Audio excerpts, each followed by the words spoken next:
le crime en lui-même, c'est presque un prétexte pour entrer dans un univers, dans Hmm. un, dans une sociologie. Pourtant, c'est exactement ce qu'on a pu reprocher à Marguerite Duras dans son article. Ouais, Christine, Sublime, je sais plus. ouais, enfin, ouais. Tu vois, et pourtant, enfin, c'est vrai que on avait envie d'y croire, mais Ouais, bah, c'est un peu différent parce que là, mm, elle fait une apologie d'une mère infanticide qui n'était même pas en mm. plus Non, la mais tu sais, coupable. je pense parce qu'elle est venue, elle s'est imprégnée, etc. Bon, Ouais, derrière, c'est dégueulasse ce qu'elle a fait. Enfin, moi, j'estime que c'est dégueulasse. Mais tu vois, ça m'y fait penser. Au niveau de oui, l'ambiance, il y a l'atmosphère. ouais, puis il y a les à côté du crime, quoi. Elle en a tiré une espèce Mm. de portrait psychologique qui, à mon avis, répondait à ses propres névroses plutôt Et qu'à celles de la mère. et elle était romancière et pas journaliste. En plus, et de fait, elle se foutait bien de la vérité des choses. Et de fait, elle s'est plantée magistralement. Donc, mais en tout cas, ce qui me plaît, c'est ça. C'est pas le crime, c'est pas qui a tué. Et ce qui m'a tout de suite fasciné dans l'affaire Chandler, c'est précisément qu'on avait affaire à presque une enquête psychologique. C'est-à-dire que on a un type qui est mort, et tu vois, c'est l'inverse de la quête criminelle habituelle. On sait, on sait pas qui est la victime, quoi. C'est-à-dire qu'il y a un mec qui est par terre, qui est mort, et on cherche la victime. Et c'est l'inverse de l'enquête criminelle habituelle. Et donc, ce qui m'a donné envie de m'intéresser aux affaires non résolues et à l'affaire Chandler en particulier, c'est que ce que j'aime, moi, c'est enquêter, en fait. C'est pour ça que, si tu veux, je suis pas un lecteur de faits divers. Par contre, je suis un reporter de faits divers heureux, parce que ce que j'aime, c'est chercher. Et donc, travailler sur une enquête résolue, comme journaliste, ça m'intéresse pas tellement, parce que l'histoire est déjà écrite. Alors, en fait, c'est de toi dont tu parles dans le Ouais. livre lorsque tu dis oui, bah, c'est un peu retombé après quand on a su à qui on avait affaire. Non, mais tu parles de toi parce que moi, pour le coup, enfin, Non, non, ça je parle m'enlève pas. aucun plaisir, entre guillemets. Mais moi aussi. Et en fait, tu vois, je dis parfois, je pense que c'est une formule que j'ai piquée à quelqu'un, mais je me souviens plus qui. Je suis un journaliste qui se fiche des réponses, mais qui aime poser 50 fois la même question. Tu crois pas que tu te la piques à toi parce que je l'ai lu dans ton livre. Alors, tu te la Peut-être que je suis piques au carré. peut-être sur l'autocitation. Euh, c'est pas mal ça. Un jour, je publierai un recueil de mes propres citations les plus percutantes. Euh, mais en tout cas, ça me plaît beaucoup, quoi. En fait, je préfère chercher que trouver, moi. Ce qui m'amuse, c'est chercher. Et chercher, ça veut dire aller à Cleveland. Ça veut dire aller à Cleveland. Alors, c'était une condition sine qua non, et d'ailleurs, c'est un principe qui est commun à tous les livres de cette collection, c'est que nous sommes allés enquêter sur place. Oh, c'est génial. Je précise ça parce que, tu l'as noté, il y a un phénomène éditorial autour des affaires criminelles, notamment depuis, je pense, notre article sur l'affaire Ligonès, qui a peut-être relancé aussi un peu la machine. Sauf que 99% de ce que vous trouvez en librairie, ce sont des gens qui ne sont pas allés sur place. Euh, Tu vois, Max Keyes, qui a vendu beaucoup plus de livres que moi, c'est un type qui utilise le travail des autres pour faire ses vidéos et ses livres, mais jamais il a mis un pied, jamais il a passé un coup de fil à qui que ce soit. Hmm. Il ne fait euh, que recueillir, que mettre de faire une synthèse de tout ce qui a été publié sur une affaire, et il te la raconte à sa sauce.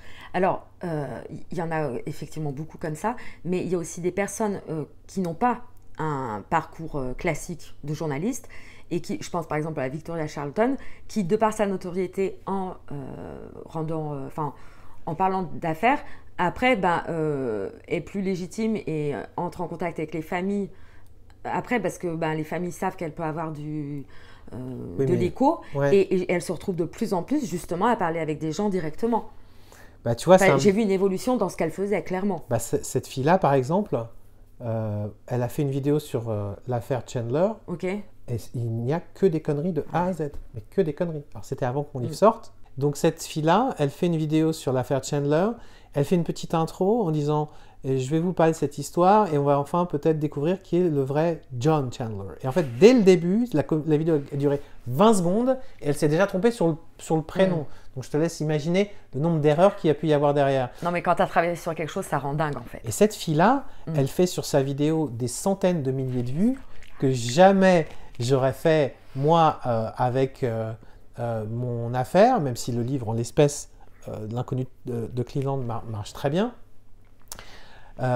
Et les gens lisent, ouais, génial, nanana, mais la fille ne fait que reprendre des articles qu'elle n'a évidemment pas écrits, elle n'a pas passé un coup de fil, elle raconte n'importe quoi. Et moi, quand je dis à mon éditeur, ok, on va sur cette histoire-là et qu'il valide, il est hors de question que je fasse quoi que ce soit sans aller sur place et sans faire mon travail de journaliste. Et donc, ne vous laissez pas avoir, quoi. Quand vous voyez un livre en librairie sur des affaires criminelles, regardez si le journaliste, d'abord si c'est un journaliste, et si c'est un journaliste, c'est ce qui s'est rendu sur place, est-ce qu'il a fait son boulot, quoi. Comment rendre compte de l'ambiance d'un quartier, d'une maison, sans être allé sur place. Comment se rapprocher de la vérité quand tu reprends une interview écrite par un journaliste que tu connais pas, qui a peut-être transformé la vérité. Combien de fois dans ma carrière, je me suis retrouvé à parler à des témoins qui avaient déjà donné des interviews et qui m'ont dit « Mais vous savez, les interviews que j'ai données jusqu'à maintenant, j'ai jamais retrouvé mes propos là-dedans. » Et comment tu fais je sais pas si tu en as déjà traité, mais avec des histoires trop anciennes pour... Bah, tu te débrouilles. Et tu trouves un genre moyen... Jack l'Éventreur, tu vois. Jack l'Éventreur, je n'ai jamais travaillé sur Jack l'Éventreur et a fortiori, je travaille que sur des histoires contemporaines où je peux faire ce travail-là. Ok. Mais il y a le problème, si tu travailles sur Jack l'Éventreur demain matin, tu vas avoir pour matériel, comme matière première, des articles de l'époque. Dans 95% des cas, et puis tu auras peut-être 5%, si tu as du bol, tu retomberas sur l'enquête de départ. Philippe Génada, que j'aime beaucoup par ailleurs, qui est un de mes auteurs préférés, depuis qu'il fait ses livres de faits divers, il raconte dans ses livres comment il travaille. Et en fait, qu'est-ce qu'il fait? Il va aux archives départementales, il travaille que sur des affaires qui sont assez anciennes, à une exception près, enfin 2 exceptions près, mais sinon, il va retrouver les archives des journaux et des archives de police de l'enquête de l'époque. Moi, ce qui m'excite quand je travaille sur une histoire, quelle qu'elle soit, et Gérard, l'histoire du Comte de Minuit, c'est aussi un bon exemple, je suis l'explorateur qui va vers un continent inconnu et qui se demande ce qu'il va y trouver. Et c'est pour ça que je travaille sur des affaires non élucidées. C'est parce que je suis encore en mesure de trouver, moi, des choses que la police n'a pas trouvées, ou des fils qu'ils n'ont pas bien tirés. Je vais revoir des gens qui, peut-être depuis 20 ans que l'histoire s'est déroulée, ont peut-être des souvenirs qui sont remontés, ont peut-être des choses qui se sont... qui dans le souvenir qui se sont fait des choses a évolué, peut-être que... Tu vois En même temps, se retrouver sur place, alors tu vas me dire comment ça s'est passé à Cleveland, mais c'est aussi très déconcertant. Je pense par exemple aux crimes et faits divers en Guadeloupe. Déjà parce que les endroits ne parlent pas nécessairement, voire même sont ostensiblement muets. Ouais. C'est-à-dire que ça s'est retrouvé par hasard ou par défaut. Ou il se trouve que... Mais le lieu n'est imprégné de rien. Et non, je ne suis pas d'accord avec toi. Ça n'existe pas un lieu imprégné de rien. Si le lieu sur lequel tu te retrouves... Je parle d'un ressenti que j'ai eu personnellement. Mais ça se raconte, ça. Contrairement à ce que tu as l'air de penser. Le fait qu'un lieu est muet, ça se raconte. Mais tu n'as pas l'impression que tu vas mettre toi de ton... Mais si, et alors? Il y a pas de...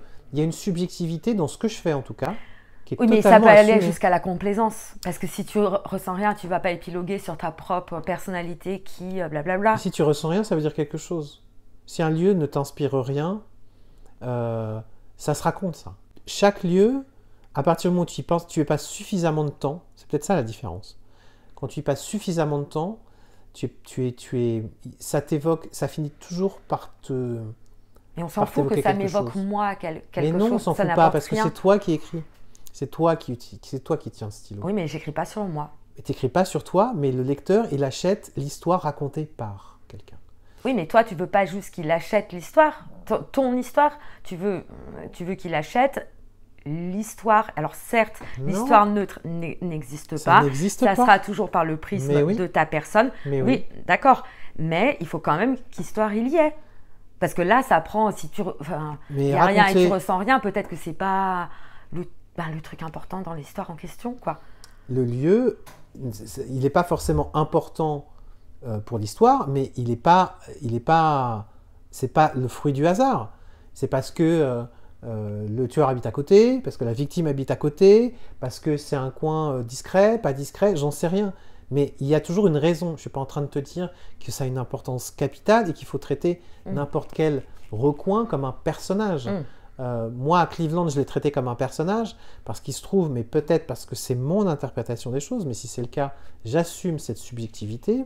Il se trouve que l'affaire de l'inconnu de Cleveland, à mon sens, en dit beaucoup sur cette région, et cette région en dit beaucoup sur cette affaire.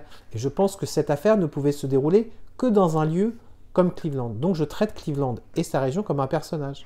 Mais alors, pourquoi ne pas avoir mis plus de ta propre expérience, toi qui y vas, puisque justement c'est un truc qui est... Alors, mon expérience, elle transparaît quand même dans le livre quand je raconte cette région, quand je raconte ses habitants, quand je dis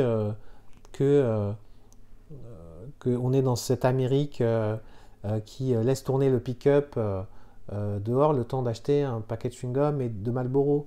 Quand je dis que c'est une région où... J'ai surligné ce passage. Ouais. Quand J'ai beaucoup aimé. je dis que c'est une région où on ne t'indique les escaliers que quand l'ascenseur est en panne. Ça, ce sont des choses, des observations subjectives. J'aurais pu raconter ça et Et toi... pour moi, c'est ce qui est le plus écrit. Alors, c'est ce qui est le plus écrit parce que c'est ce qui est le plus subjectif. Ah ouais, tu vois, comme quoi. Et donc ça, c'est moi qui parle Ouais. quand tu lis ça. Bah, c'est ces passages-là que j'ai vraiment relevés. Alors, ça, Et si toi, tu étais parti là-bas, tu aurais raconté, tu aurais observé des choses différentes de ce que moi, j'ai noté comme étant caractéristique de ces gens et de cette région. Donc ça, c'est moi. Et pourquoi ça n'apparaît pas davantage parce que d'abord, c'est une ligne rouge imposée par l'éditeur. Il ne fallait pas se mettre en scène. Donc, les auteurs de cette collection de 10-18 ne peuvent pas dire je. C'est une ligne rouge infranchissable. Ok. Donc, la manière de parler, de donner au lecteur son ressenti, c'est précisément dans ces descriptions qu'on vient d'évoquer. Et puis, c'est aussi dans la construction du récit, dans ce que moi j'en retiens, puisque c'est une affaire qui reste, même si elle est partiellement résolue à la fin du livre, elle reste en partie non résolue. Et ça monte en puissance. Hein. Ça monte en...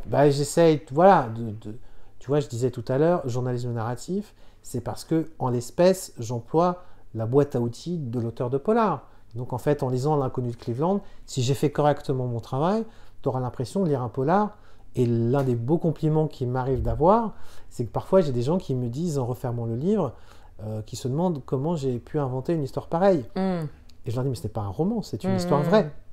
Et parfois les gens ont du mal à croire que tout ce que je raconte est rigoureusement vrai. Et pourtant c'est le cas. Pour moi, avec Le Conte de minuit, tu t'as encore affiné ça, parce que ça m'a vraiment fait penser à Nicolas Mathieu, Leurs enfants après eux, c'est ça? Ouais. Vraiment, dans le... Ouais. Alors dans l'ambiance, on est assez proche de Leurs enfants après eux, parce que d'abord, Nicolas Mathieu, si je dis pas de bêtises, il doit être un peu plus âgé que moi, mais pas beaucoup. Ah, je crois que c'est à peu près, ouais. Je pense qu'il est de notre génération. Ouais, sûr. Leurs enfants après eux, ça raconte la même époque, le milieu des années 90, dans un environnement social qui est assez proche du mien. Et c'est excellent quand on voit, au début tu parles de Kevin, et tu dis très tard que bah, c'est moi, enfin c'est aussi moi. Ouais, c'est aussi moi.